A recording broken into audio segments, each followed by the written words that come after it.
And welcome everybody to the Grim Gazette, issue 13. Issue lucky 13, everybody. This is your daily dose, at least on this day. This is your daily dose of the weird. This is your weekly paranormal magazine where we take a look at stuff in the news that probably should get a little more attention.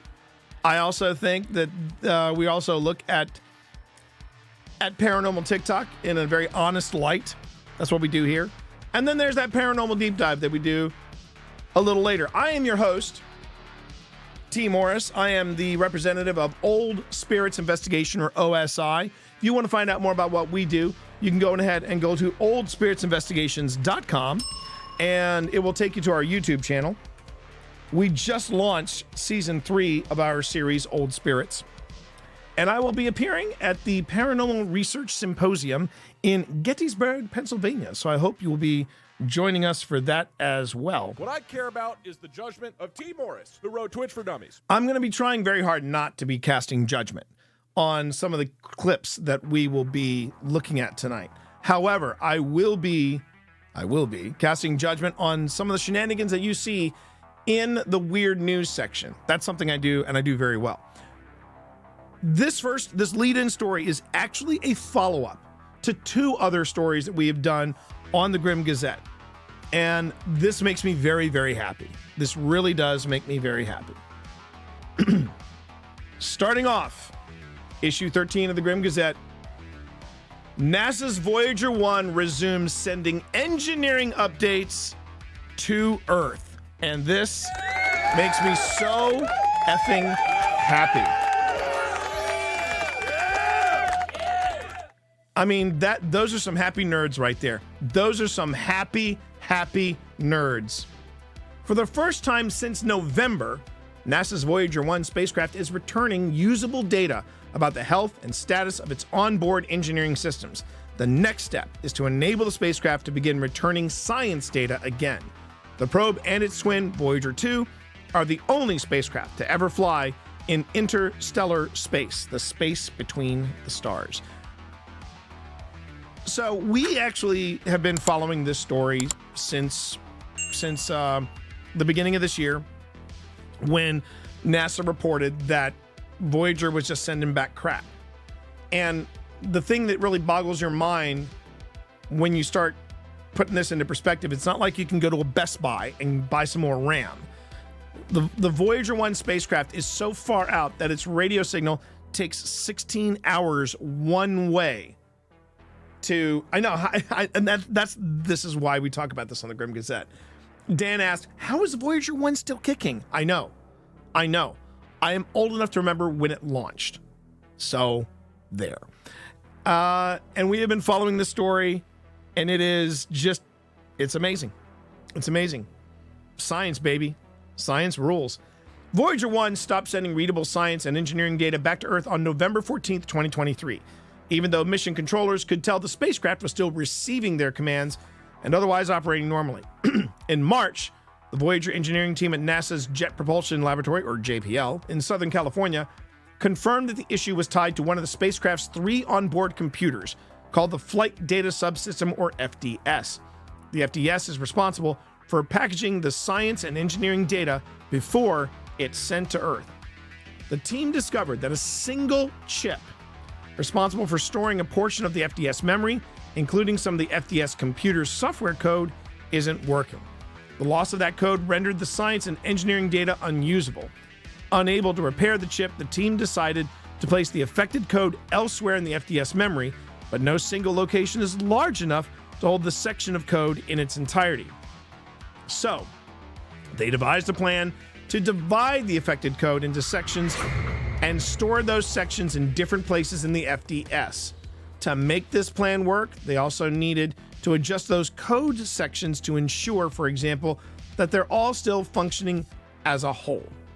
Any references to the location of that code in other parts of the FDS memory needed to be updated as well. Can you imagine? It is mind-blowing enough, chat. It is mind-blowing enough that Voyager 1 is still kicking. And yet, we are playing Jenga with code right now And this thing is in between galaxies. It is in interstellar space. I freaking love space and I freaking love science. I do, man. I do. The team started by singling out the code responsible for packaging the spacecraft's engineering data. They sent it to its new location in the FDS memory on April 18th. A radio signal, I'm sorry, I thought it was 16 hours. It takes 22 and a half hours to reach Voyager 1, which is over 15 billion miles, or for those of you overseas, 24 billion kilometers from Earth, and another 22 and a half hours for a signal to come back to Earth. When the mission flight team heard back from the spacecraft on April 20th, they saw that the modification worked. For the first time in 5 months, they have been able to check the health and status of the spacecraft. It's been in space longer than I've been alive, and I'm in my 40s. I hear you, man. I hear you. I hear you, Cobalt. Good old spaghetti code. There you go, Quinny. During the coming weeks, the team will relocate and adjust the other affected portions of the FDS software. These includes the portions that will start returning science data. Voyager 2 continues to operate normally. Launched over 46 years ago. That's 4-6, everybody. The twin Voyager spacecraft are the longest running and most distant spacecraft in history. Before the start of their interstellar exploration, both probes flew by Saturn and Jupiter, and Voyager 2 flew by Uranus and Neptune. Voyager 1, everybody, is back online. So, pretty freaking amazing. Now let's get to the weird. Canadian family receives wrong body after father died on Cuban vacation. Welcome, everybody, to my stream. Hope you're having a good time. Okay. Laval, Quebec. Not Quebec, but Quebec.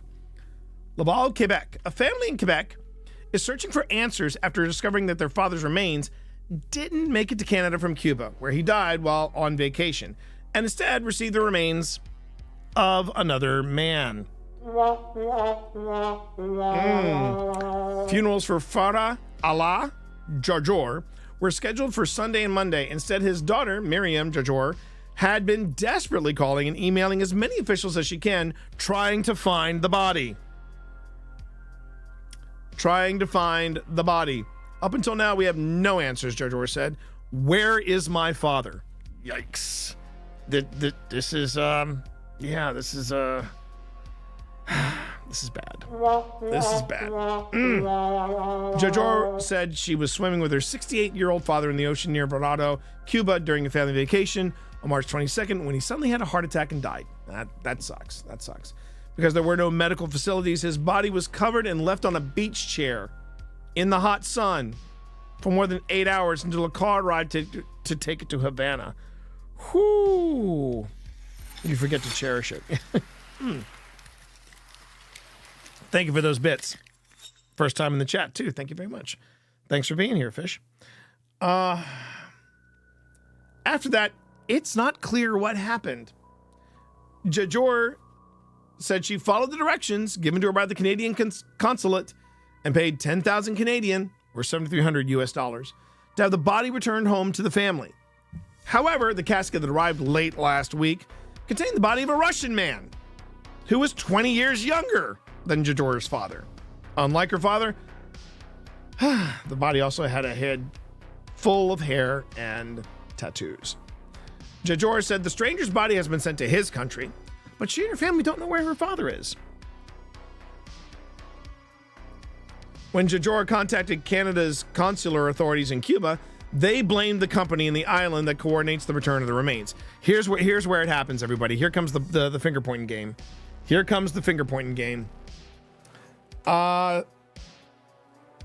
Since then, she says she has been emailing other government officials, including her member of parliament, who has agreed to reach out to Foreign Affairs Minister Melanie Joly.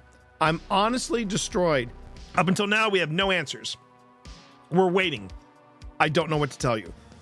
Jajor described her father as an active man who didn't smoke or drink. Syrian-born family man was always smiling, she said.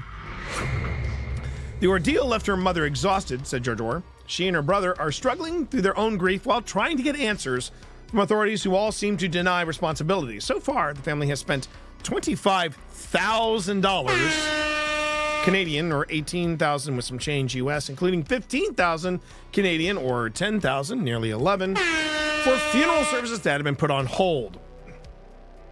Global Affairs Canada said in an email that the consular officials are working with Cuban authorities and the family to resolve the issue. But Jajor doesn't feel like she's getting the answer she needs and is hoping Jolie will personally intervene to pressure Cuban authorities. What I want is someone to help me find my father, she says. Whoo! That really sucks. Yes, you caught a live stream, Banana. Thank you for being here.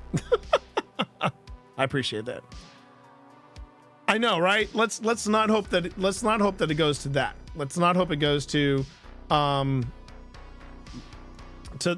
sort of that it doesn't degrade to that point. But yeah. This qualifies as weird news, though. There you go. And then we go from weird news to AI news, and it's not the kind of AI news that I dig. It has nothing to do with saucy nuggets, though. Netflix uses seemingly AI manipulated images in true crime documentary. This is messed up. Yeah, if there's one place you don't want to be using anything artificial, it's in a true crime documentary. But there you go.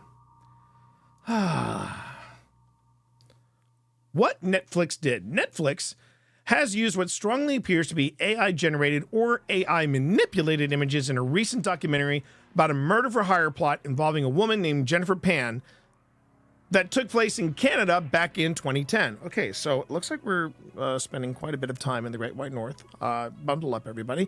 By the way, I did see Val in the stream. How you doing there, Cassie Hobbs? Good to see you. Just Netflix being Netflix. That documentary was nuts. I need to see it. I love me a good, crazy documentary. The streaming service used the photos to illustrate her bubbly, happy, confident, and very genuine personality, as high school friend Nam Nguyen described her. The images that appear around the 28-minute mark of Netflix, What Jennifer Did, have all the hallmarks of an AI-generated photo, down to mangled hands and fingers, misshapen facial features, morphed objects in the background. Oh, God, yeah, look at those. What the heck? What is going on with those ears? Was she a leprechaun? Oh, my God. The hell? And a far too long front tooth. Yeah, that front tooth is kind of going straight into... Wow. Well, okay, then. Yep. I don't know what it is about. Okay, so I got to give a little background on this for everybody. I have last month I got certified in AI consultation. So I'm technically a certified AI consultant. Went through several rounds of training, and I know enough about AI not to actually create it, but to talk about it. And for me, AI is one of those things where I love it, but I hate it. I love it because you can do some really cool things with it. One of the things that I use AI on the regular in paranormal is when I edit together an episode, I will do what's called a multicam shot. And a multicam shot is where I take 3 cameras, and then I take the audio and I put that on a completely separate track. I will then import everything into Premiere, Adobe Premiere, which is a video editing suite. And I will say to Premiere, create for me a multi-camera sequence. Now, I am paraphrasing here a bit, but basically what the AI in Premiere does is that it looks at the audio track, and then it looks at the 3 cameras that I've got. It goes, okay, I'm going to take this audio and see it perfectly sync with these 3 videos. So here's my audio. Here's where this video starts. This video starts here. This video starts here. But they're all perfectly synced with this separate track. At one time, I had to do that by hand. Now, AI does it for me. So I love that. What's the AI I don't like? The AI I don't like is Willie's Chocolate Experience, which we talked about in depth on this, and then a couple days later it went viral. I wish I could say we had something to do with it at the Grim Gazette, but we did not. But you can see on YouTube my thoughts about that sort of AI. Okay. Let's get back to what Netflix got up to, though. Needless to say, using generative AI to describe a real person in a true crime documentary is bound to raise some eyebrows. We've come across examples of companies coming up with fictional AI-generated material as set dressing. A recent episode of HBO's True Detective featured bizarre AI-generated posters in the background of a shot, but resorting to the tech to generate pictures of a real person, especially of somebody who's still in jail and will only be eligible for parole around 2040, should raise some alarm bells. This isn't inventing a fictional narrative for the sake of entertainment. This is tinkering with the fabric of reality to manipulate a true story that actually happened. Futurism has reached out to Netflix for comment. Now, having AI-generated props, that's one thing. That's fine. But there's a... Oh, good night, Mika. Good night. I don't know what's going on, but I'm hooked. Well, TR, what's going on right now is the Grim Gazette. This is weird news and paranormal deep dives. It's what we do here. I do this usually on Tuesday nights on my stream, but because of a migraine, I've moved my Tuesday night programming to Thursday. So that's what you're coming in the middle of. So hi, everybody. It's great for collating data and finding patterns, in my opinion. You're absolutely right. I'm against theft of intellectual property to train cheap programs. And I also agree with that. I love me AI. I do. And I'm not afraid of it. What I'm afraid of are the absolute just bottom feeders, the AI tech bro quads that are so tunnel vision wrapped up in their own thing and their own profits that they don't hear themselves. Now, I'll give you a good example. Get a good example, everybody. When I was taking my training, I had to watch an executive briefing on artificial intelligence. And I'll never forget what this AI tech bro said in his presentation. He basically said, repeatedly, he said, AI will free up individuals from meaningless, tedious tasks and allow them to pursue more creative, more complex tasks in the workforce. And my question was, but we never got an answer to it, like what? It's a simple question. Like what? Because we've got now Sora, which apparently the chief technology officer of OpenAI still can't tell you where it learned how to create the video that it's creating. And also, everybody talks about how, a lot of the tech bros, again, the AI tech bros are like, this is the future. And one of the clips that they talk about being the future is an astronaut, like an AI created astronaut, clip of an astronaut. But what nobody wanted to comment on was the crochet that surrounded his helmet. I'll say that louder for the kids in the back. The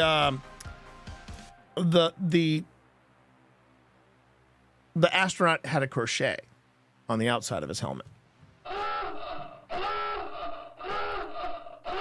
I just... There you go. So yeah. I don't think AI is perfect. And I don't think when people talk about AI out of control, they always cite Terminator 2. And I'm like, don't look at Terminator 2. Look at War Games.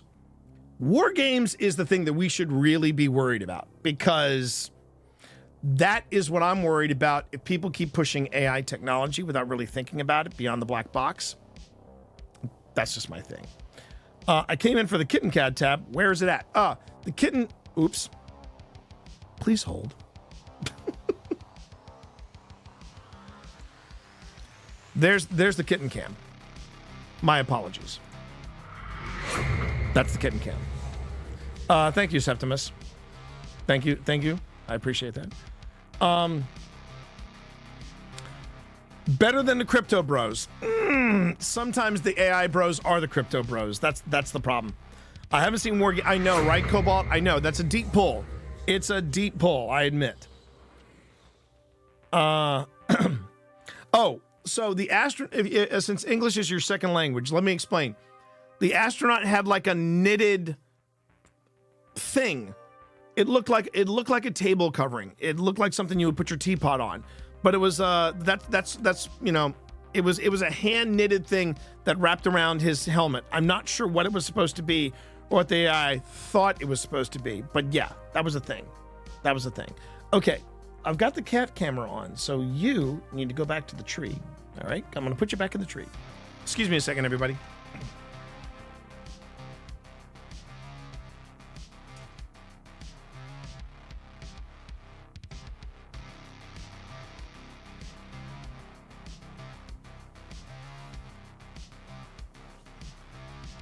Look, their grandmother spent a lot of time knitting that helmet, okay? You be nice.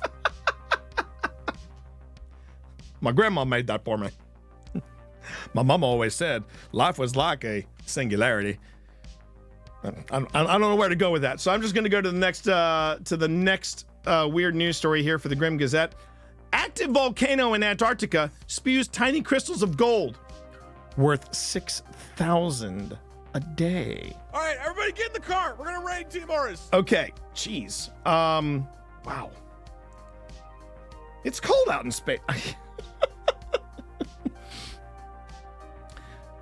Going back to the from the file of everything weird happens in Antarctica. Yeah. Don't worry. There's more of that to come. There's more of that to come. It sounds like a dream, but it's true. In Antarctica, gold rains from the sky. Tucked in among the glaciers, fiery Mount Erebus. I always screw this up. Fiery Mount Erebus. Erebus, like think Airbus, but it's got that era. Fiery Mount Erebus is the southernmost active volcano on Earth, providing a bit of heat amid the frozen landscape. The frozen continent features 138 volcanoes, according to a 2017 study, with around 9 of them report as active. With a summit elevation of 12,448 feet or 3,794 meters, Mount Erebus is the most well-known. And just as a quick little trivia, everybody, Mount Erebus is featured at the very opening of the steampunk series that my wife and I wrote. I'm just saying, it was featured there. So, yeah, that's a thing. That's a thing, everybody. That is a thing. And yeah. Not only, chat, am I a writer of steampunk alongside my wife? I have cats. He's got cats on stream? God, what can't Team Monster do? I'm not even being facetious. It's like a really good stream. There we go. Okay, Erebus is one of 3 volcanoes that form Ross Island. And it is said that it was erupting when it was discovered in 1841 during the voyage of Captain James Clark Ross, who carried out important magnetic surveys in the Arctic and Antarctic and discovered the Ross Sea and the Victorian land region of Antarctica. HMS Erebus was the name of one of his ships. Scientists still observe the volcano through the Mount Erebus Volcano Observatory and conduct field campaigns to look for extreme life forms. The largest Antarctic settlement, McMurdo Station, operated by the United States, is located about 25 south of Mount Erebus and is within sight of the volcano. I've always had this weird fascination, man. I've always had this weird fascination with Antarctica. And again, I think there's a reason why all the worst things you can think of with like mad science and aliens and what have you, it all happens in either the Arctic Circle or Antarctica. I mean, I will go into an abandoned hospital. I will go into an abandoned asylum. But man, if you said, yeah, let's go some ghost hunting in Antarctica, I'd be like, I got to think about that. I mean, even Val in chat, Val was like too cold, no thank you. And she's in New England. I'm just saying. All right. But that's why we opened our steampunk series in Antarctica, because I'm just like, yeah, I want something remote, and I want something where, yeah, you would not be surprised if there was like a mad scientist lair somewhere. And sure enough, that lair, we put it in Antarctica. So there you go. There you go. So is this why pointing out that Antarctica is kind of melting or warming up and having flowers bloom now? Oh, geez. Satellite images of the volcano reveal a lava lake that's been bubbling at least since 1972, according to IFL Science. Okay. Little known fact. IFL Science, you got to take with a grain of salt. Sometimes IFL Science, which is, for anybody that doesn't know, IFL stands for I f***ing love science. So it's IFL Science. Sometimes they get their science wrong. So just buyer beware, okay? Just buyer beware. The volcano regularly pumps out plumes of gas and steam, has been known to eject boulders of partially molten rock known as volcanic bombs. While volcanic bombs are exciting, it's the bursts of gas spraying tiny crystals of metallic gold that surprise scientists, who estimate the volcano spews about 80 grams of gold a day.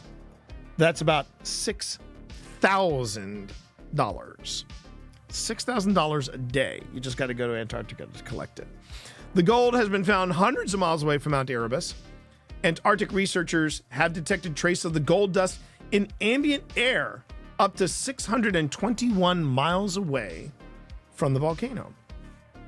So there you go. Antarctica has some lava in the freezer, and it feels like reheating it again. There you go. Do what you want, because a pirate is free. You are a pirate. Thank you for that. Thank you for that secondhand.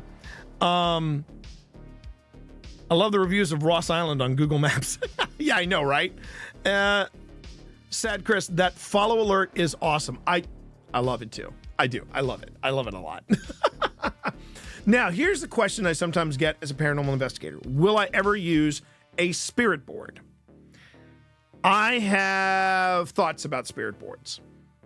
I'm not 100%. Hey, how you doing there, Marv? Good to see you, Marv. I have thoughts about spirit boards, and I'm not 100% sure I would want to, as the Utes like to say, whip it out and get bitty with it. I really don't want to get jiggy with it, especially with a spirit board, which the spirit board is That's what she said. Exactly. Thank you. Thank you for that, said Chris. So yeah, because really spirit boards, they're no different than, at least in my opinion. And now Cassie Hobbs and I, Val and I, we just did an outing. We just did an outing, a paranormal investigation down in Clifton Forge, Virginia. Hell of a good weekend. If you want to find out more about it, it is, again, in the playlist for the Grim Gazette on YouTube. And we didn't get a chance to really talk about spirit boards. But we did some automatic writing, which is similar to a spirit board. I know that GhostTube has a device that is like a digital version of a spirit board. But the thing is, spirit boards can get a little hinky. They can get a little hinky. They're a device, just like anything else. But the problem I have with spirit boards is similar to when I hear people, claim that they have connected with their mother or their father or a loved one or what have you, with a spirit board. Because, and I'm not dropping the D word. We're going to talk about the D word a little later in the second half of the Grim Gazette. But what I was saying though is that if there is something dark manipulating the spirit board, it will tell you whatever it is you want to hear. And I dig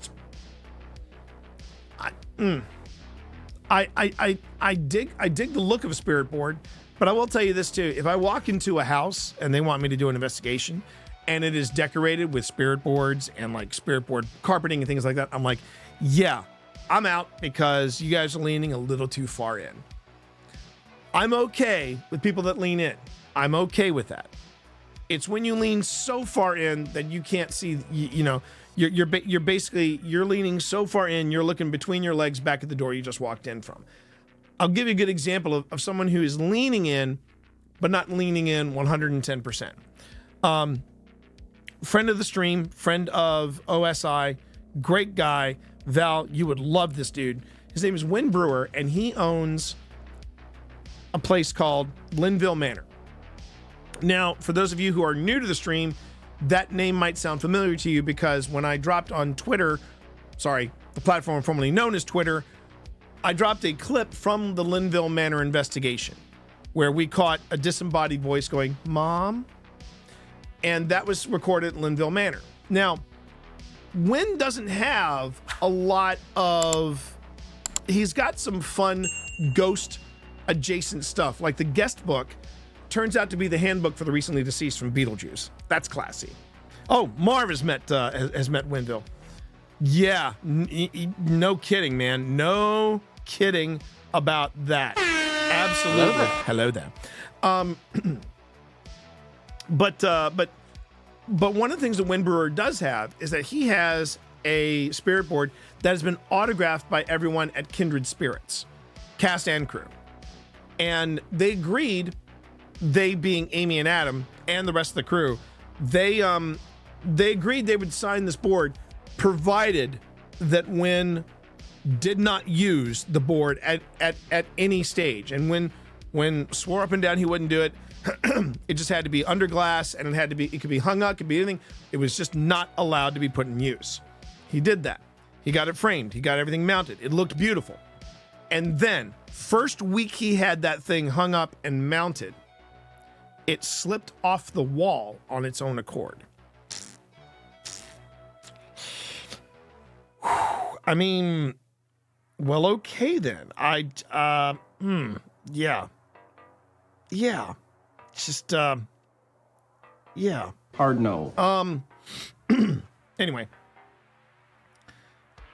Guess he mounted it poorly. That's what I'm trying. I saw what you did there. I'm going to make the guess that was what happened.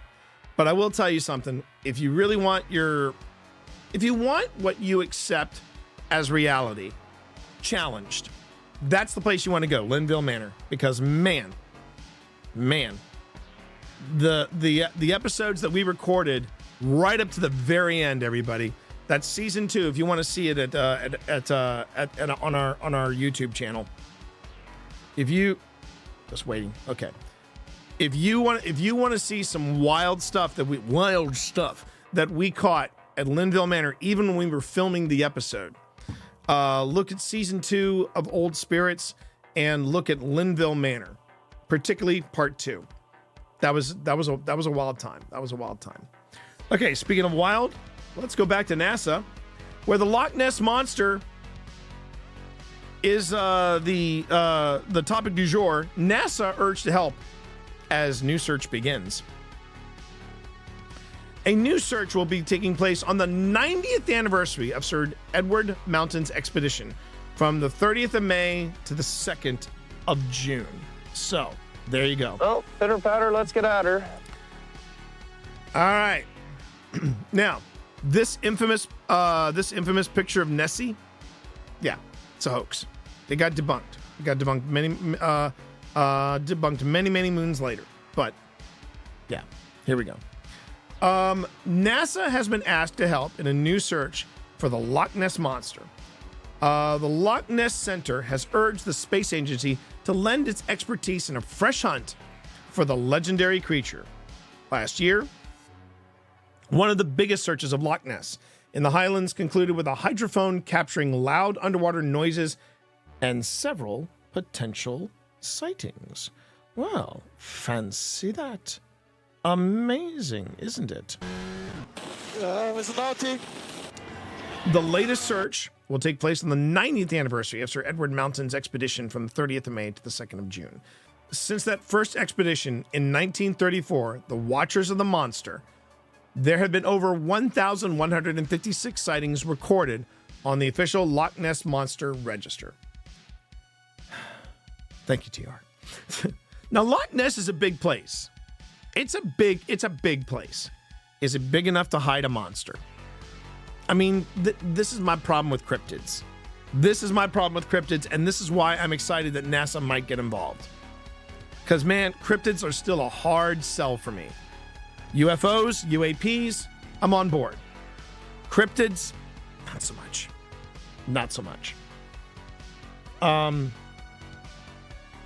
gonna work without the beeps for tonight.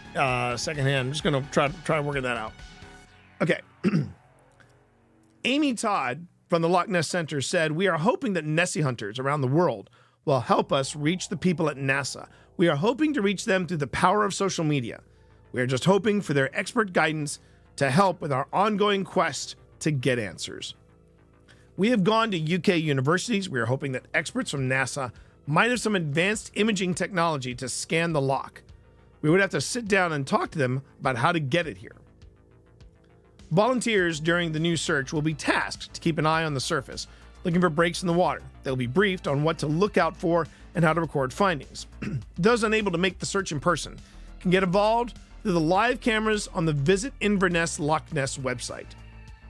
A screening of Loch Ness, They Created a Monster, a documentary exploring the monster hunting frenzy in the 70s and 80s, will also take place, along with special Q&A with its director, John McLaverty.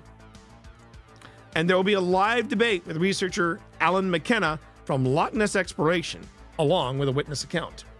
Nessie hunters can also go out on a boat with Deep Scan, Captain Alastair Matheson, the skipper for the Loch Ness project, as well as Mr. McKenna, using an 18-meter or 60-foot hydrophone to listen for mysterious sounds echoing from the depths of the loch. Loch Ness Center is located at the old Drummond Deutsch Hotel, where it said manageress Aldi McKay reported seeing a water beast in Loch Ness 90 years ago. General Manager Paul Nixon said last year we captured the world's attention with one of the biggest ever searches for Nessie, with participants joining us from America, Canada, France, Italy, Japan, and more, with unexplained noises heard alongside possible sightings. This year we are determined to find out more about the elusive Loch Ness Monster. As well as asking for the help of budding monster hunters to help us on our quest, we're asking for the help of experts. We're excited to make this search the biggest ever, as we look for new equipment to help us uncover the loch's biggest mysteries. So Loch Ness is about the same depth as the Golden Gate Bridge in San Francisco. That I did not know, chat. That I did not know. There are not enough food options in the loch to support a large animal. I mean, come on, yeah. Well, that's not even getting into that. I just want to know if it's big enough to hide. And granted, if Nessie is bigger than the Golden Gate Bridge, that's a full-on kaiju right there. So, you've got that. Not only is Loch Ness perhaps the country's most well-known loch, but it is also Scotland's second deepest. Let's try that one more time. And this I'm doing for there you go. Not only is Loch Ness perhaps the country's most well-known loch, but it is also Scotland's second deepest after Loch Morar in the Highlands, and comes in at about 227 or 745 feet at its deepest point. Loch Ness is also Scotland's biggest loch by volume and contains more fresh water than all the lakes in England and Wales combined. It is about the same depth as the Golden Gate Bridge in San Francisco. Okay, so here's my thing on here is my hot take. Here's my hot take, everybody. Oh, look at this. 2 short beeps is an issue with your RAM. Probably get it fixed. Man, at this point, it would be less effort to just drain the lake and see. And hello, Shores Line and Hush. Thank you very much for coming on in. I appreciate you. Thank you all. Yes. All right, look. More of that. Here's the thing. More of that, my girl. All right, so here's the story about me and cryptids. So, Phil Rossi, my best bud, he is taking me on a wild journey of the paranormal. And as many of you have taken this adventure with me, you all have seen how I have pushed my boundaries, I've debunked a lot, but I've also said I can't explain some stuff that just went down here. Okay? And there's a lot of stuff happening. In fact, tonight I'm actually going to play for you all a clip that I wish I had waited. I wish I had waited because I have been working on Wayside footage off stream, and I had a clip that if I had found that live with you all, it would have been a moment for the ages. But there you go. Okay, but about cryptids, Phil knew that I was pretty open-minded about UFOs and UAPs. Phil also knows my thoughts about the paranormal and spirits, ghosts, poltergeists, whatever you want to call them, right? He knows that I will try to explain away everything, and once I've explained away into everything, then I'm like, okay, now we can either say yes, it's paranormal, or no, it was the wind. It was something human. It was me exhaling. It's a bunch of different things, right?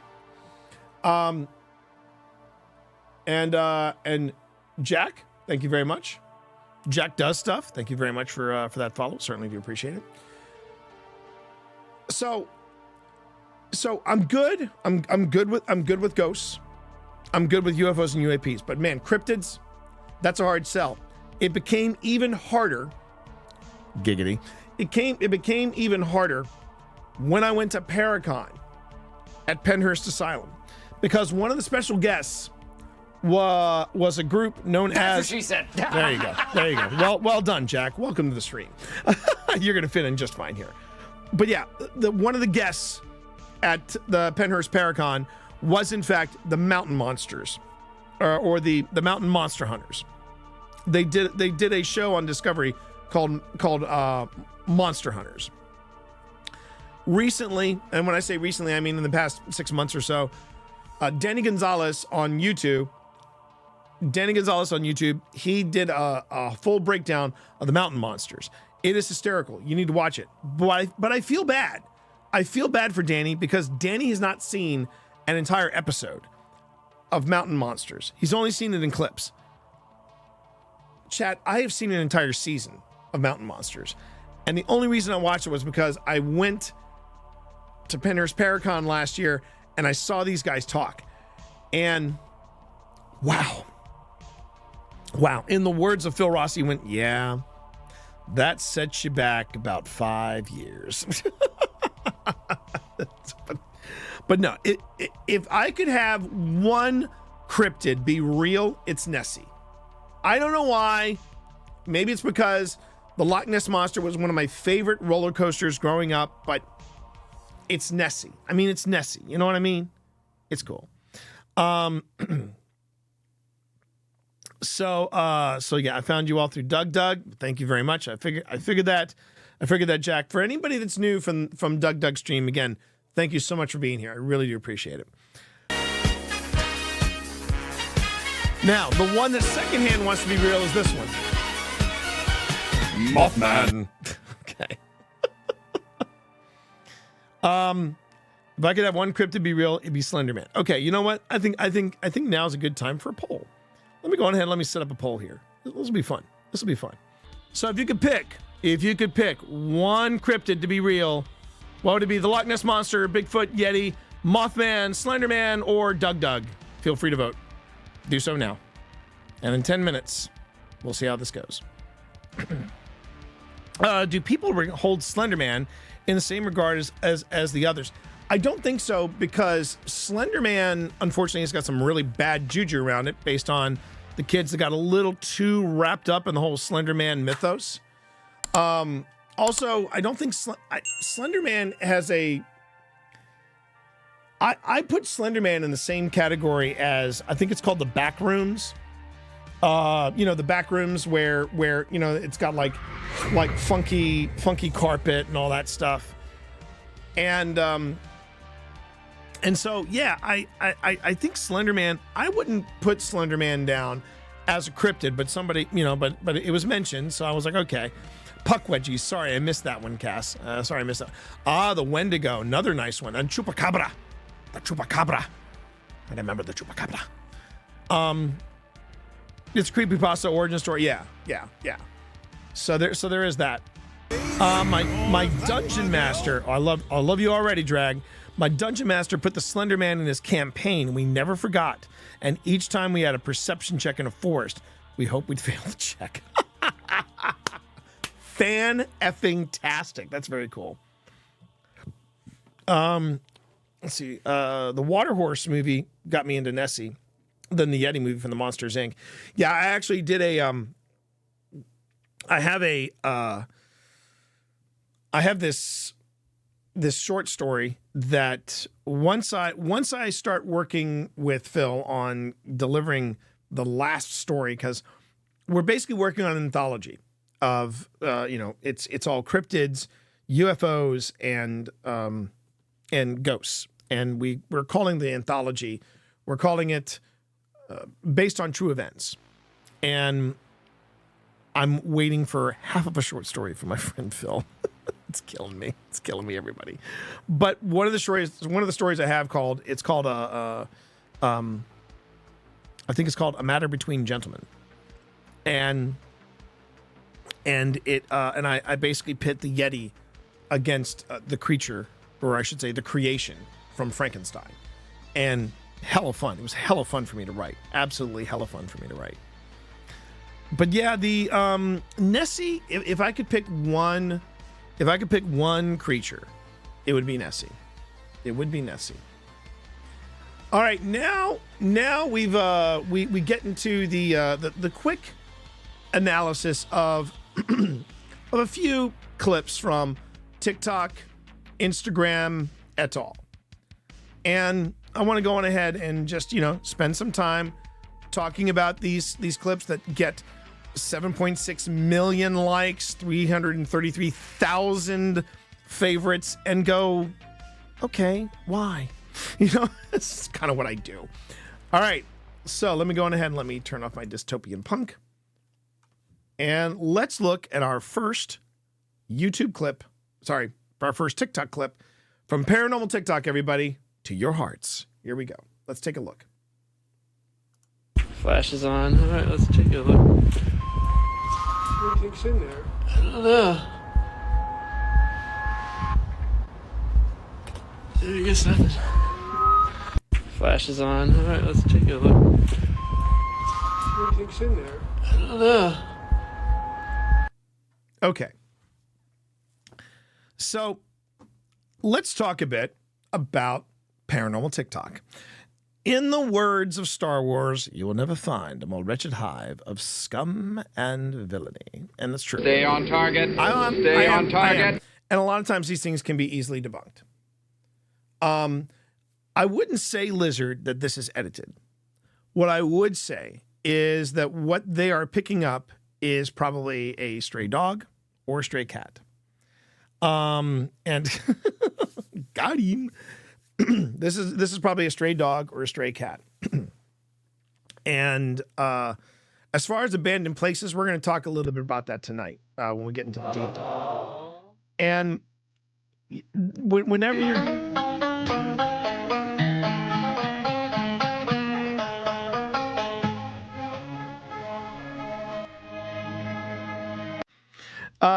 you got to be careful. You got to be careful when you're doing like urban exploration and you're doing stuff like that, because, when you get into places that are unattended, like truly unattended, abandoned, and no one is doing a sweep to see if there's anything in there wildlife wise, that's going to be the stuff that you come into contact with, and particularly with when you see anything, whether it's raccoons, whether it's dogs or cats from a distance. If any kind of light hits their eyes, they get that freaky reflection on there. So no, it is not a golem. Chances are it is a stray dog or a stray cat, considering the urban vibe of where these folks are. I guess nothing. Flash is on. All right, let's take a look. Yeah. What do you think's in there? I don't know. I guess nothing. I think had this person waited a little bit longer, Why do they use? Yeah, why do they all use this audio? Because it's because the algorithm favors it. Because the algorithm favors it. That's what's going on. So this one got sent to me, and this one, I gotta admit, got me a little curious. Now, Miss Longlegs here kind of busted it for me, but I'm gonna go on ahead and zoom in on this anyway, and we'll see how this goes. Okay.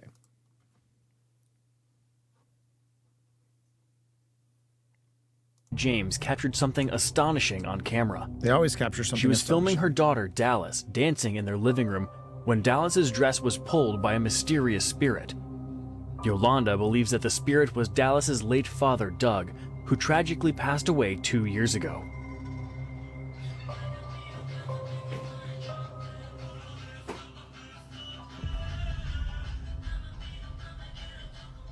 Here's the replay in slow motion. Could this be Doug's way of showing his presence to the family?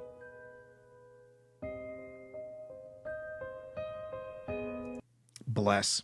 No, it is not. And actually, the slow motion that was supposed to make you completely convinced that this was Doug from Beyond the Grave kind of actually debunks the video for you. We got to sit through. We gotta sit through all this because apparently, there we go. Okay. In Watch April her hem. 2024, Watch the a hem. TikTok user named Yolanda James captured something astonishing on camera.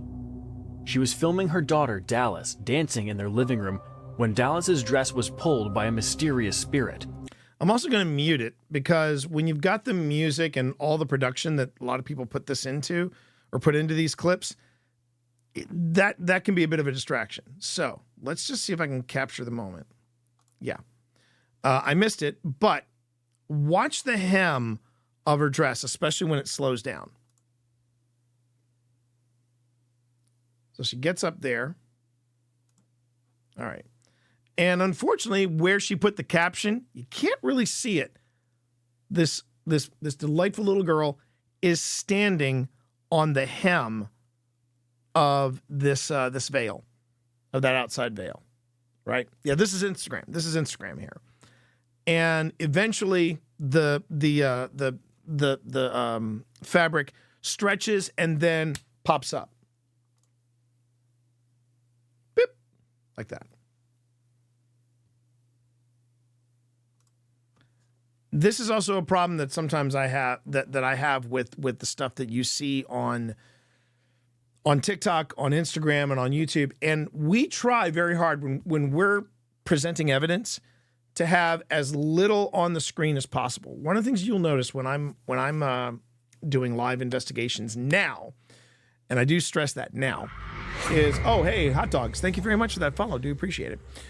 One of the things you'll notice is that I will go ahead and have something that says investigation in progress along the bottom, and then you'll see the OSI logo. That's it.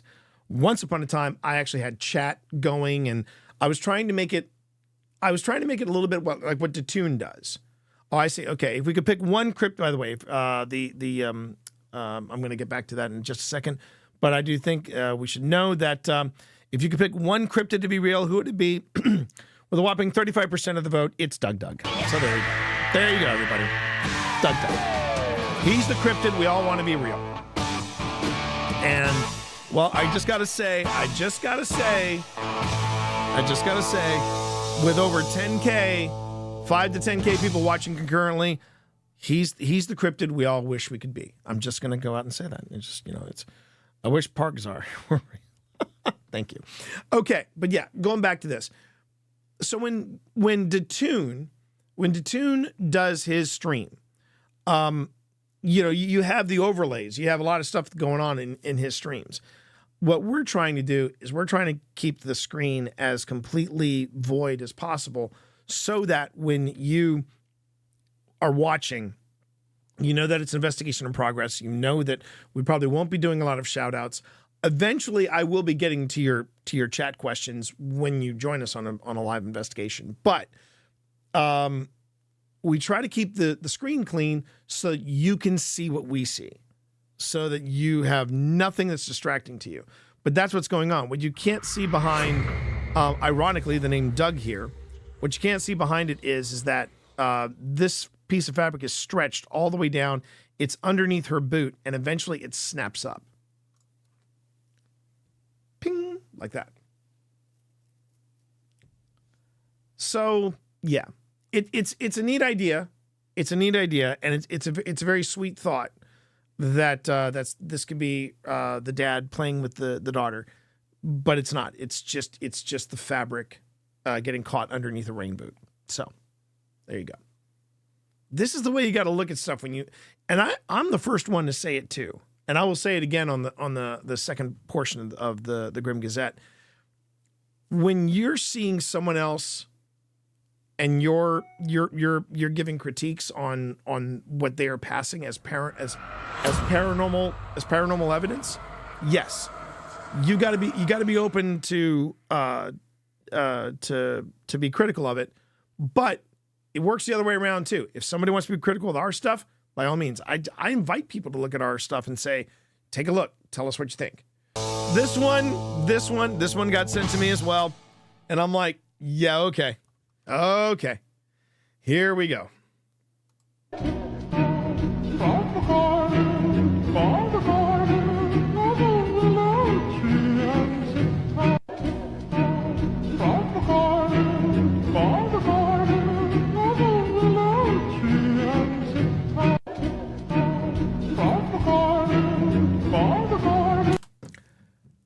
What does one say when they see stuff like this?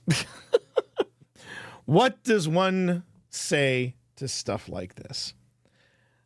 So on our last Grim Gazette, I had two completely separate submissions come in, and they both featured the same guy.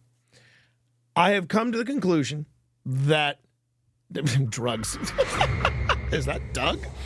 What does one even say, Lizard? I just go, okay, first off, one, you can't be that creeped out by it because you're choosing Tiny Tim slowed down as it's Nessie.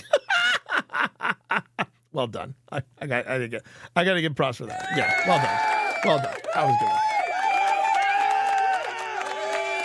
good. We beat NASA. So yeah. The fact that let's just be honest. One, that girl knows better. That girl knows better. If the girl following this head jerking person, if she knew better, she wouldn't be following them into the woods. That's half that height, half that age, I would totally buy into this. But the fact that we got Tiny Tim providing the soundtrack for this, and we got these two, let's just be honest. In the Deep South during the summer, there's not a lot to do. As is made evident in this clip. This one though, I give bonus points for this one, and I'll explain why. Here we go. Most terrifying demonic activity ever caught on camera. Bobby, is that you? Bobby. I get it,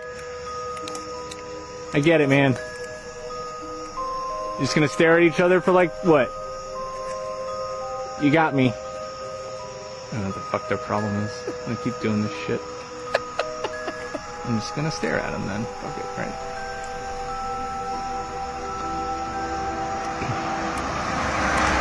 What the fuck, man? Come on, get out, man. Get out. Come on. Go. No, just go to your room. It's fine.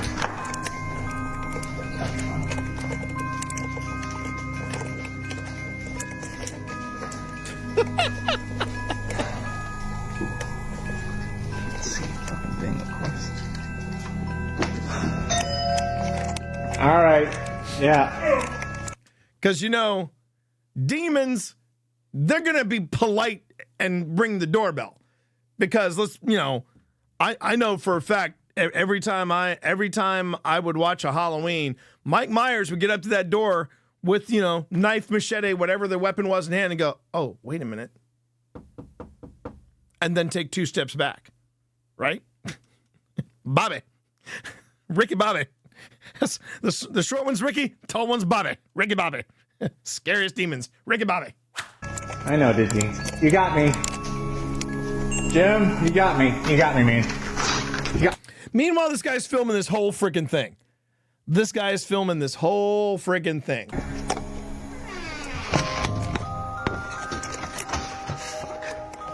Okay, it's good.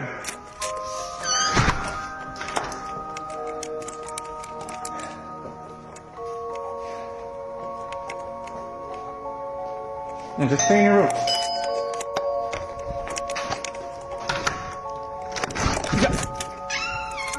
No.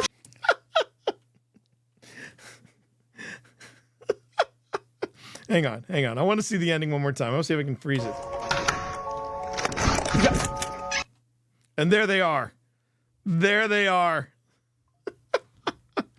But they're covered up by trigger warning. A very polite cryptic. Yes, exactly. A very polite cryptic. Oh, my God. Bless. And, of course, 1.1 million views. That's the part that a part of my soul dies. A part of my soul dies. Can we get this FU as a sound reward?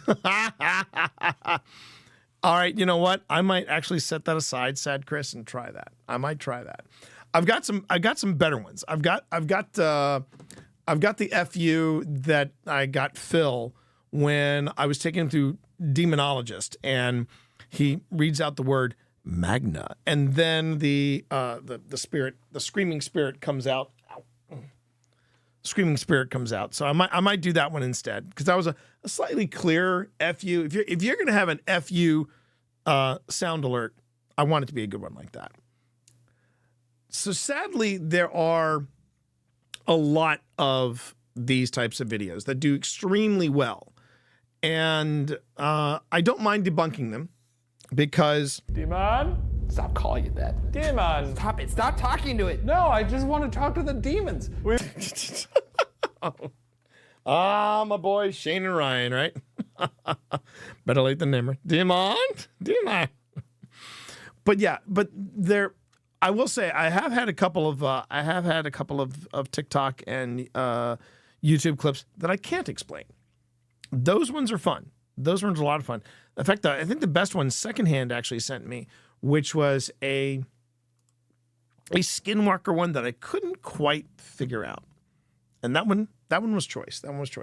So how this works, everybody, is we have a Discord. We being the Monster Mash, we have a Discord. Did I spell it right? No, I didn't spell it right. Okay.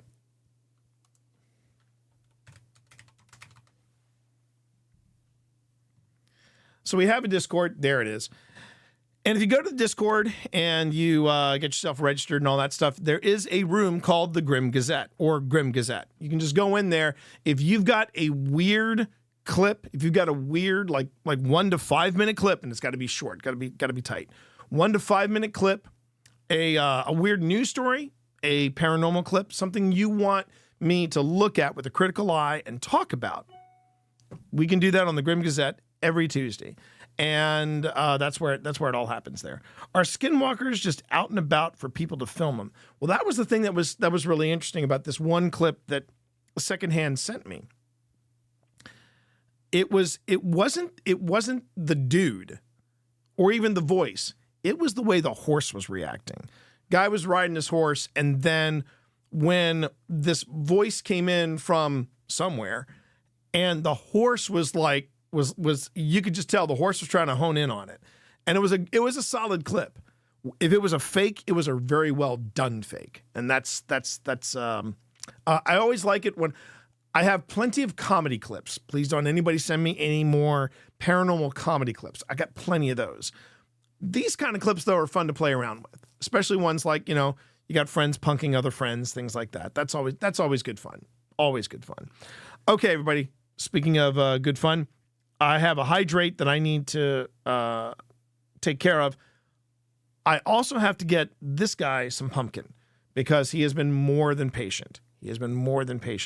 So I'm going to go ahead and take a quick break. And when we get back, it'll be the second half of the Grim Gazette, and that is where we do our paranormal deep dive.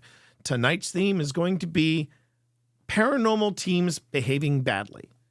And I'm just going to leave it at that, okay? That's in part 2 of the Grim Gazette. We will be right back after this short break because this cat is getting really impatient. Let me go ahead and get him some pumpkin. I'm going to get some hydration. See you in a bit. Oh, by the way, if you haven't stretched, please stretch. If you haven't taken your meds, please take your meds. If you need to hydrate yourself, go ahead and hydrate yourself. And you know what? If you're feeling a little hungry, get yourself a snack. Take care of yourself in this break.